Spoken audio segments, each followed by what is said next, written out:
तो आइए बिना वक्त जाया किए स्वागत करते हैं एक बहुत ही वर्सटाइल पेंटर श्री राजेश चंद जी का। Let's welcome him. नमस्कार राजेश जी। नमस्कार, बहुत नमस्कार। बहुत स्वागत है आपका। आइए। आइए राजेश जी। राजेश जी, आपकी तस्वीरें हमारे पास पहले पहुंच चुकी हैं आपसे और ये तस्वीरें बता रही हैं कि you are a figurative painter और फिगरेटिव आर्ट के साथ सेमी रियलिस्टिक पेंटर भी हैं आप। जी हाँ। उसके बारे में बहुत सारी बातें करेंगे, आपके अनुभव किस तरह के रहे हैं, बहुत सारी बातें होंगी उसके बारे में। मगर सबसे पहले ये बताइए कि प्रज्ञा में आपको जो तस्वीरें नज़र आ रही हैं वो अच्छी लग रही हैं आपको?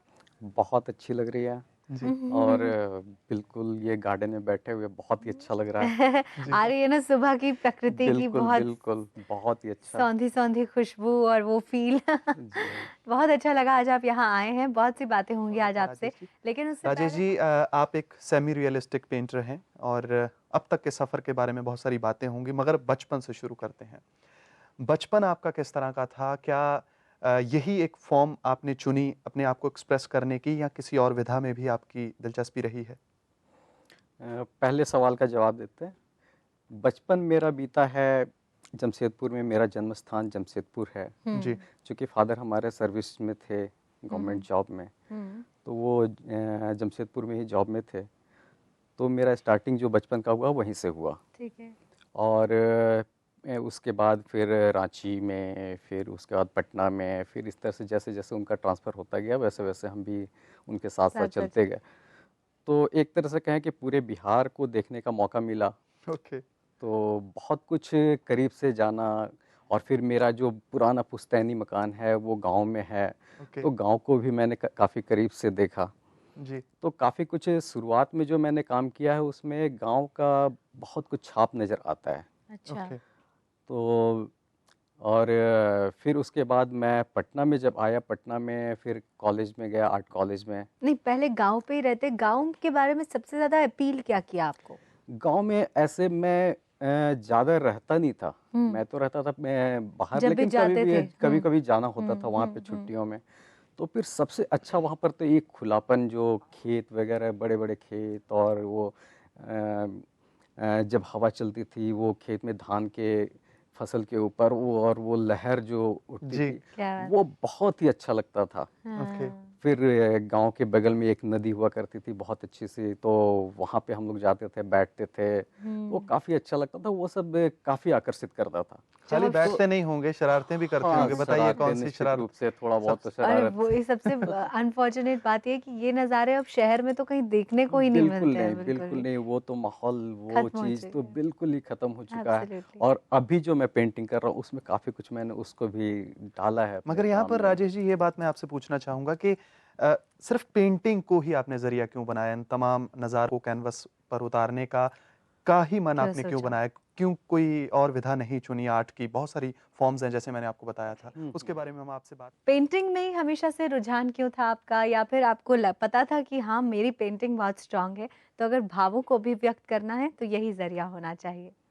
हाँ, एक्चुअली जब मैं काफ़ी छोटे समय में, हमारे एक चाचा थे, हम्म। जी। वो हमारे यहाँ कभी-कभी आते थे छुट्टियों में या किसी काम से ऐसे। तो सबसे पहले वो, मतलब जब भी देखते थे थोड़ा बहुत, जैसे मैं बचपन में तो बस वही है जो स्कूल में होता है, आम, इमली और ये सब बनाना, राइट, तो मैं ठीक-ठाक ड्राइंग बना में। लेता था। अच्छा। तो वो जब भी देखते थे तो कहते थे, नहीं तुम सामने कोई चीज़ रख करके और उसको देख करके बनाओ। हम्म। फिर मैं बनाता था। सामने एक, हमारे जहाँ मैं रहता था वहाँ पर एक पुल हुआ करता था, नदी था, नदी के सामने एक पुल था, और वो हमारे घर से दिखता था, वो रेलवे पुल, तो वहाँ से ट्रेन गुजरती थी, तो उसको देख करके मैं बनाया करता था जी। अक्सर। तो वो काफ़ी, वो स्टार्टिंग में प्रोत्साहित करते रहे। लेकिन कभी मैंने सोचा नहीं था कि मुझे इस फील्ड में जाना है, इसको अपने प्रोफेशन के रूप में अपनाना है। बस अच्छा, शौकिया तौर पे मैं सीखता रहा। फिर आर्ट कॉलेज में एडमिशन लेने का सबब कैसे बना? हाँ, ये बड़ा इत्तेफाक है, क्योंकि ये अचानक से मैं आया इस फील्ड में।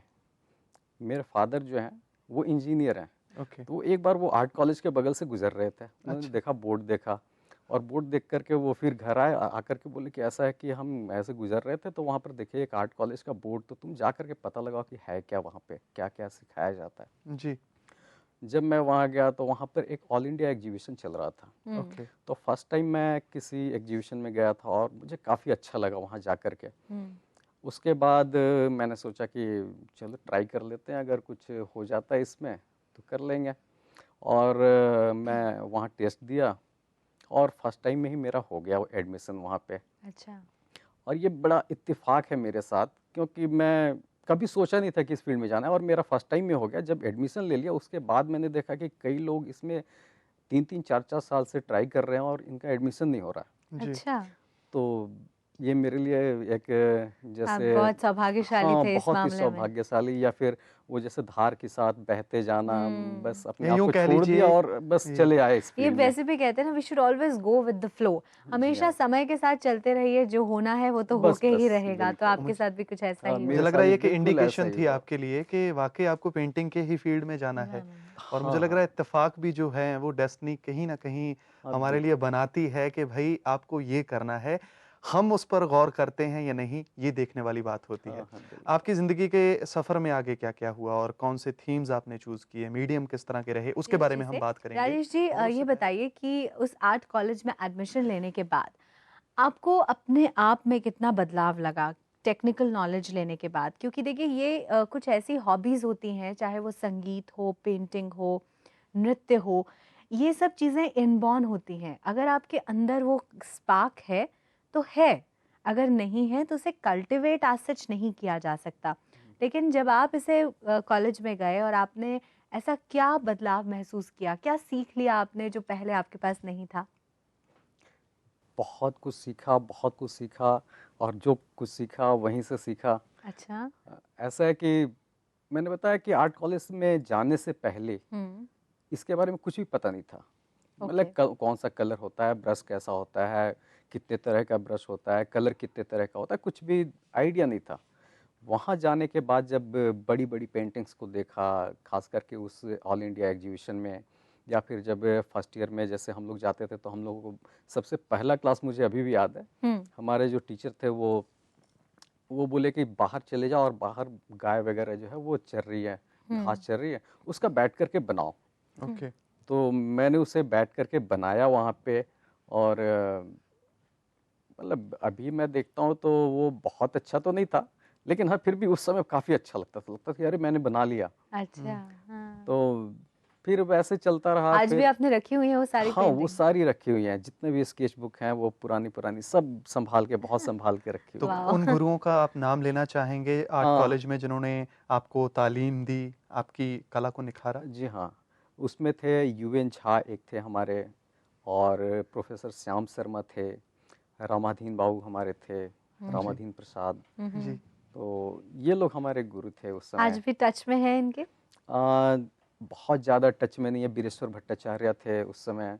जी। ये लोग काफ़ी अच्छे थे और ऑल इंडिया लेवल पे काफ़ी कुछ कर रहे थे वो लोग। ओके। जी। तो अब तो यहाँ चले आए तो बहुत कम मिलना जुलना होता है। हम्म। तो ऐसे प्रोफेसर श्याम शर्मा है, उनसे कई बार मुलाकात हुई है, हाल में भी उनका शो था दिल्ली में तो उसमें मुलाकात हुई। राजेश जी, एक अहम सवाल यहाँ पर ये है कि टेक्निकल नॉलेज हम ले लेते हैं आर्ट कॉलेजेस से, और हमारे गुरु हमें जो देते हैं भर भर के देते हैं, मगर हमारे अंदर एक सीखने का एक मादा होता है कि टेंडेंसी होती है, हम उस बात को कितना पकड़ पाते हैं। और बिल्कुल। उसके बाद एक एलिमेंट होता है इमेजिनेशन का, जी। एक एलिमेंट होता है एस्थेटिसिज्म का, साइंस ऑफ ब्यूटी भी हम उसे कहते हैं। उसको कितना शामिल कर पाते हैं आप टेक्निकल नॉलेज के साथ? जो कॉलेज में बताया जाता है वो तो टेक्निकली बताया जाता है कि आप कलर कैसे लगाएं, कौन सा कलर मिक्स करेंगे तो कौन सा कलर बनेगा। लेकिन ये नहीं बता सकते हैं ना, कोई भी टीचर ये नहीं बता सकता है कि आप पर्टिकुलर कलर बनाने के लिए कितना परसेंट आप मिलाएं। ट्रू। ये है ना, सब ये टेक्निकली परसेंटेज ये प्रैक्टिस से ही आता है। जी। हम जितना ज़्यादा प्रैक्टिस करेंगे, जितना ज़्यादा रियाज जिसको कहते हैं वो करेंगे, उतना ही ज़्यादा हमें नॉलेज बढ़ेगा। राइट। तो ये सब आगे बढ़ते हैं, राजेश जी से और बातें करते हैं। राजेश जी, मीडियम और थीम्स चित्रकारिता की दुनिया में बहुत अहम होते हैं। आप किस तरह का मीडियम इस्तेमाल करते आ रहे हैं? क्या समय के साथ उसे बदला भी है आपने? हाँ, कई बार बदला है। जैसे स्टार्टिंग में कॉलेज टाइम में तो सारा ही मीडियम चलता है। हर तरह का हाँ हाँ, सभी नेचुरली। कुछ चलता है। और वाटर कलर ज़्यादा करते थे हम लोग। उसके बाद फिर ऑयल कलर करने लग गए। ओके। जब बड़ी पेंटिंग करनी हुई तो फिर ऑयल कलर में आ गया, कैनवस के ऊपर करने लग गए। फिर अभी 2-3 साल से मैं कर रहा हूँ इसमें एक्रेलिक कलर में।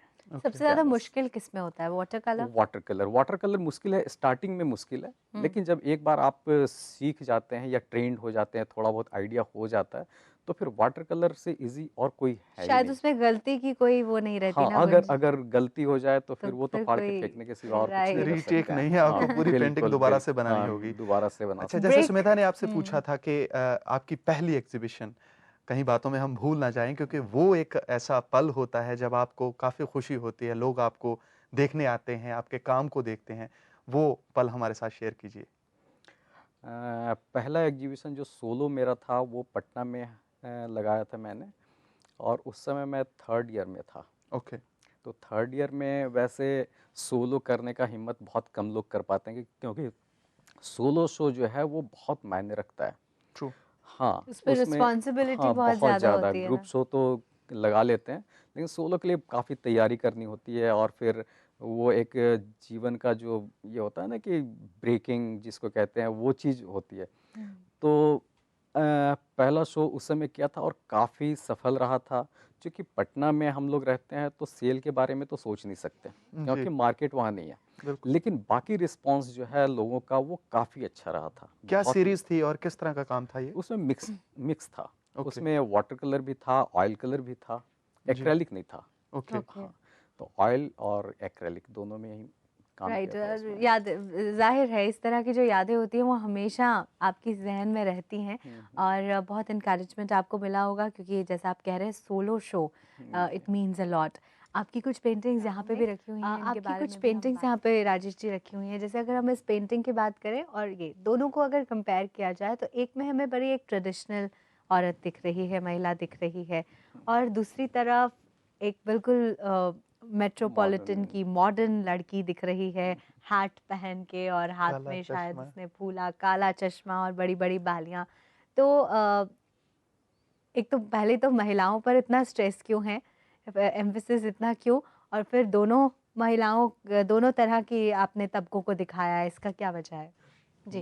ये जो पेंटिंग है ये थोड़ी पुरानी पेंटिंग है। तो पहले मैं मतलब पहले पटना में था, पटना से मैं दिल्ली आया, तो जैसे जैसे मैं जगह को बदला वैसे वैसे मेरे काम का जो विषय है उसमें भी परिवर्तन आया। ओके। तो पहले मैं करता था गांव से, गांव के लोगों को और इस तरह के लोगों को मैं ज़्यादा अपनी पेंटिंग में जगह देता था।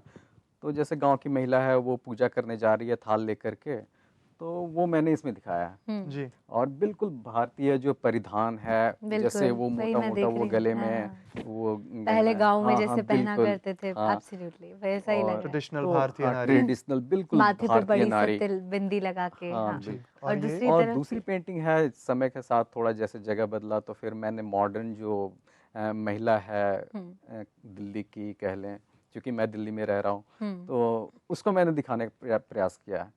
तो थोड़ा सा मैं इसमें मैसेज क्या दे रहा है? मैसेज, जैसे इसका टाइटल है लाइफ विदाउट लीफ, मतलब जीवन तो है लेकिन पत्ती नहीं है, फूल है लेकिन पत्ती नहीं है, हम सांस नहीं ले पा रहे हैं शहर में। तो उस चीज को मैंने इसमें दिखाया है। ये वही बात है ना, जैसे आप अभी कह रहे थे कि गांव आपने पटना बिहार के देखे, तो वो जो दृश्य था वो अब शहरों में तो बिल्कुल ही खत्म होता बिल्कुल जा रहा खत्म है। हो चुका वो है। जो एक खुली हवा में हम सांस ले सकते थे, अब घर से बाहर निकलो तो बस सिर्फ हाँ, बस पोल्यूशन। सोललेस लाइफ है, मुझे लग रहा है। हाँ, जैसे अब आपने कहा soulless कि life। फूल तो है मगर हाँ, पत्तियां नहीं हैं, पत्तियां नहीं और हैं। बिना पत्तियों के फूल हाँ, वो कितना दिन क्या तक फूल रहेगा रहेगा। पता नहीं। बिल्कुल सही कहा आपने। अब आगे किस तरह की एग्जीबिशंस आप लगाने वाले हैं, आपकी अपकमिंग एग्जीबिशंस के बारे में बताएं। बिल्कुल, अभी एग्जीबिशन फिलहाल तो बहुत रिसेंट में अभी नहीं कर रहे हैं। ओके। अभी मैं काम कर रहा हूँ और देखते हैं फिर शो मैं कब कर पाता हूँ। आपकी पर्सनल प्रेफरेंस सोलो शोज होती है या ग्रुप शोज? नहीं, प्रेफरेंस तो सोलो है, क्योंकि सोलो से ही आपकी अपनी एक छवि, एक अपनी पहचान बनती है। ग्रुप शो है वो मतलब फिलर का काम करता है, हम लोग बीच बीच में करते रहते हैं। मगर सीखने के लिहाज से ग्रुप हाँ, शोज भी अच्छे हाँ, होते हैं। नहीं ग्रुप शो सब बहुत अच्छे होते हैं, लेकिन उसमें क्या है ना कि अब एक विषय को लेकर के पर्टिकुलर एक आर्टिस्ट अपने काम को लेकर के वो प्रदर्शित नहीं करता है, सारा मिक्स होता है, तो उसका यानी प्रभाव थोड़ा कलाकार की इंडिविजुअलिटी कहीं ना कहीं वो ग्रुप शो में नहीं नहीं उभर आ कर पाती सामने है। आ हाँ, पाती। बिल्कुल। एक बात बताइए राजेश जी, आज के दौर में ब्रेड एंड बटर अगर चलेगा अच्छी तरह से, तब हम क्रिएटिविटी के बारे में सोच पाएंगे। तो क्या आप संतुष्ट हैं? आपकी तस्वीरों से आपकी अर्निंग्स अच्छी हो जाती हैं? आप अच्छी तरह से अपने लाइफ को भी लीड कर पाते हैं? कभी कभी परेशानी होती है, जैसे अभी मार्केट थोड़ा सा अच्छा डाउन नहीं चल चल रही रहा है। है, डाउन चल रहा है, हम्म, तो थोड़ी सी परेशानी होती है कभी। लेकिन चूंकि मैं फ्रीलांसर हूँ, फ्रीलांस आर्टिस्ट हूँ, तो ये उतार चढ़ाव तो अब जीवन का हिस्सा है। हाँ हम्म, बिल्कुल। चूंकि काफ़ी दिन से मैं हूँ, तो अब उतना फर्क नहीं पड़ता है। अब तो और मैंने साथ में अपने एक आप को ढाल सपोर्ट भी लिया है। रखती होगी ना, इतनी अच्छी कला आपको आती है तो एक सपोर्ट रहता होगा कि चलो कोई बात नहीं, अभी मार्केट डाउन है लेकिन हाँ मेरी बिल्कुल। कला तो बरकरार है और मैं कर पा रहा हूँ, ये सेटिस्फैक्शन तो हाँ, रहता ही होगा। आर्टिस्ट है, उम्मीद के सहारे जिंदा उम्मीद के होता है। सहारे जीना होता है, बिल्कुल। और बिल्कुल। और उम्मीद की बात ही पंडित हमारे साथ हैं राजेश। राजेश, आज के दौर में हिंदुस्तान में कला का क्या स्तर है? कला कहाँ पर है? पेंटिंग की अगर बात करें तो क्या आप इससे इत्तेफाक रखेंगे कि शायद कहीं ना कहीं बहुत सारे कलाकार जो हुसैन की तरह बनना चाहते हैं, विजेंद्र शर्मा जी की तरह बनना चाहते हैं, वो नहीं बन पाते? क्या उनमें अपनी कमी होती है कोई, या समाज या सरकार भी उसके लिए रिस्पॉन्सिबल है? हम्म, नहीं, थोड़ा तो सरकार जिम्मेदार है, मैं ऐसा मानता हूँ। क्योंकि अगर दिल्ली और बॉम्बे को आप छोड़ दें, तो बाकी जगह जो भी आर्टिस्ट हैं वो बहुत अच्छे अच्छे आर्टिस्ट हैं वहाँ पे, लेकिन उनको मौका नहीं मिल पाता है, एक अच्छा प्लेटफॉर्म नहीं मिल पाता है कि वो अपनी कला को प्रदर्शित कर सकें।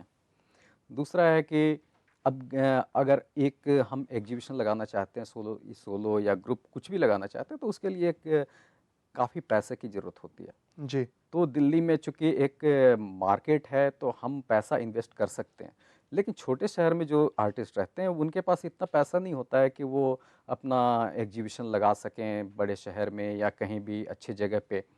तो उनको चाहिए गवर्नमेंट की तरफ से कुछ ना कुछ ऐसी फैसिलिटी देनी चाहिए कि अच्छे आर्टिस्ट को एक प्लेटफॉर्म मिल सके, एक ट्रू। अच्छा प्लेटफॉर्म मिल सके, और वो उनको भी आगे बढ़ने का मौका मिल सके। जी, राइट। सही कहा आपने। तो आप कभी मदद करने की कोशिश करते हैं ऐसे लोगों की अपने लेवल पे? हाँ, मैंने काफ़ी कुछ किया है।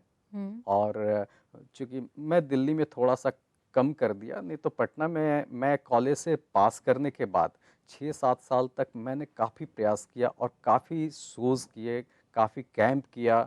और हम लोग वहाँ जो कैंप करते थे वो गवर्नमेंट की मदद उसके फंड से नहीं करते थे। खुद हाँ मिलकर। हाँ, खुद मिल करके आपस में चंदा इकट्ठा करते थे हम लोग, 10-10, 15-15 रुपए इकट्ठा करके, और हम लोग हॉल बुक करके और वहाँ पे शो करते थे। बहुत खूब। और घर घर से जाकर के कलाकार जो होते थे उनकी पेंटिंग्स लाते थे, वहाँ पर शो करते थे और फिर घर घर पहुँचाते थे ओके। सब। तो ये चीज़ हम लोगों ने किया है वहाँ पे। और वहाँ पे जो अच्छे आर्टिस्ट थे, चाहे वो सीनियर हो या जूनियर हो, हम ये कॉलेज के जो स्टूडेंट हैं उनको भी हमने शामिल किया है, और जो काफ़ी सीनियर हैं हमसे, जी उनको भी हम लोगों ने शामिल किया है जी अपने जी। एग्जीबिशन में और कैंप में भी। बहुत अच्छा एफर्ट है और मुझे लग रहा है अप्रिशिएबल है। और आपकी तरह जो आपके कलाकार दोस्त हैं, मुझे लग रहा है उनके लिए आप इंस्पिरेशन बन रहे हैं। वो भी ऐसा काम कर सकते हैं। कम से कम जो दौर उन्होंने देखा है वो चाहें तो और जो नए लोग सीखने के लिए आ रहे हैं वो दौर नहीं देख पाएंगे। राजेश जी, एक बात बताइए कि आपकी तस्वीरें हम देख रहे हैं, देखने का मौका मिला है हमें। फिगरेटिव काम आप ज़्यादा करते हैं, इसकी खास वजह? मुझे फिगर बनाना, ड्राइंग बनाना शुरू से ही काफ़ी अच्छा लगा है। मुझे एब्स्ट्रैक्ट काम अच्छा लगता है, लेकिन बनाना अच्छा नहीं लगता। क्या देखना वजह? अच्छा देखना लगता अच्छा है, हाँ, कलर उसमें अगर अच्छा हो तो अच्छा लगता है। लेकिन मुझे लगता है कि अपनी पेंटिंग जब हम बना रहे हैं तो उसमें कुछ ना कुछ मैसेज हो, कोई एब्सोल्युटली। फिगर फॉर्म हो उसमें। बिना फॉर्म के अगर हम कुछ बनाते हैं तो फिर मुझे उतना संतुष्टि मिलती नहीं है, इसलिए ये मैं नहीं पर्सनल करता। प्रेफरेंस हमेशा फिगरेटिव हाँ, पेंटिंग ही फिगरेटिव, रही है। कुछ ना आगे भी कुछ फिगर फिगरेटिव ही। मैं डालता हूँ। और अभी मैं टेक्सचर यूज कर रहा हूँ पेंटिंग में, ओके। कलर ज़्यादा यूज करता हूँ, तो वो सब लेकर के मैं काम कर रहा हूँ। आपके परिवार का आपको कितना सपोर्ट है? आ, परिवार का सपोर्ट है। हालांकि मेरे फादर जो हैं वो इंजीनियर हैं, और वो आर्ट से कोई उनका रिश्ता रहा रिश्ता नहीं। नहीं है, हाँ। हाँ, और पत्नी का भी आर्ट से कोई रिश्ता नहीं रहा। ओके। तो लेकिन फिर लेकिन भी मॉरल उनका, सपोर्ट हाँ, है। मोरल सपोर्ट है। गुड। और वो एक आर्टिस्ट के लिए बहुत बहुत ज़रूरी है। जरूरी है। बहुत ज़रूरी है। सो यू कैन नॉट से कि सपोर्ट है, यू शुड से कि बहुत सपोर्ट है। हाँ, क्योंकि बहुत वो सपोर्ट मॉरल है, सपोर्ट बहुत जरूरी होती बहुत है। बहुत ज़रूरी है। और बहुत मुझे लग अच्छा रहा है लगा। आपके गुरुओं से भी आपको बहुत प्यार मिला है। जाते जाते हम आपसे ये ज़रूर जानेंगे कि जो यंगस्टर्स वॉनाबीज आना चाहते हैं इस फील्ड में, उनके लिए क्या संदेश देंगे आप? उनके लिए मेरा एक ही संदेश है कि मेहनत करें, बहुत मेहनत करें, क्योंकि अभी जो है पहले आर्टिस्ट कम होते थे, अब आर्टिस्टों की संख्या ज़्यादा है, कंपटीशन कंपटीशन बहुत ज़्यादा है, तो मेहनत करने की बहुत ज़्यादा ज़रूरत है। और दूसरा है कि अपने आप को समय के साथ अपडेट रखें, ओके। बिल्कुल अपडेट रखें। ऐसा नहीं है कि पुराने मतलब नए जो जो मीडिया है या फिर इंटरनेट है, इसका इस्तेमाल करें, थोड़ा सा देखें काम को कि बाहर में क्या हो रहा है। मैं कॉपी करने के लिए नहीं कह रहा हूँ, क्योंकि आजकल इंटरनेट से कॉपी भी काफ़ी हो रहा है, लोग वहाँ से लेकर के और कॉपी करके और शो वगैरह कर देते हैं। सिर्फ सीखने के लिए इंटरनेट हाँ, का इस्तेमाल सीखने के कीजिए। लिए ठीक है। और बाहर क्या हो रहा है, जैसे बाहर अगर कोई शो हो रहा है, बाहर की गैलरी से अगर जुड़ना है, तो फिर इंटरनेट काफ़ी अच्छा माध्यम है। बिल्कुल राइट, सही और कहा अपनी आपने। कैपेबिलिटीज को डेवलप कीजिए, सिर्फ कॉपी करने से कुछ नहीं होता नहीं, है। बिल्कुल नहीं। तो इस तरह मेहनत करेंगे तो आप भी राजेश जी की तरह वो मुकाम जरूर हासिल कैनवस पर वो रंग नजर करेंगे। आएंगे मेहनत करेंगे थैंक तो। You so much Rajesh ji, आज आप यहाँ आए और आपने बातचीत की। भविष्य के लिए आपको ढेर सारी शुभकामनाएं, और जब भी अगली एग्जीबिशन हो हमें जरूर बताइएगा। बिल्कुल, बिल्कुल। आपका बहुत बहुत धन्यवाद। और फ्यूचर के हाँ। लिए ढेर सारी शुभकामनाएं। तो बहुत खास मुलाकात रही राजेश चंद जी के साथ, और एक बड़ी बात जो संदेश के रूप में हमें जानने को मिली है वो यही है कि टैलेंट, टेक्नोलॉजी और टैक्ट, ये 3 T's को आपको अपने जहन में रखना होगा, फिर आप जिस भी फील्ड में जाएंगे तरक्की पाएंगे। उम्मीद करते हैं कि आज की मुलाकात आपको पसंद आई होगी।